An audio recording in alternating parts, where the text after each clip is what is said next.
दोस्तों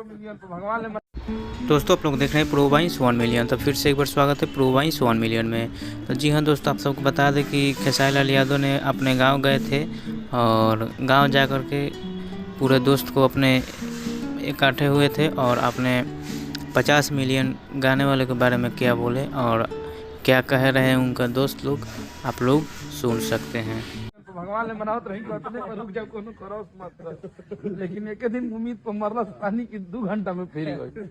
एक दिन लेके चल एक दिन एक तार गाना रोड पे बाज ग्राउंड लेवल पे गाना बज रहा हां फ्लोट पे माहौल बन गया लटकल नाम देता बहुत नाम उल्टा चले के चोर भैया रे खाना खाए का ना खाए का प्लेट खा ले 4-5 घंटा ले ले 4 घंटा 3 घंटा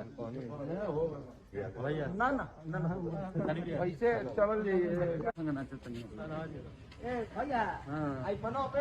रख नियन का आता भी आ जाओ 1 तारीख को 1 तारीख को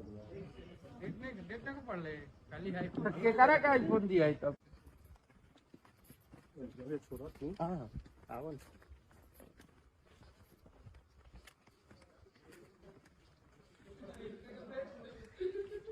ले उठा के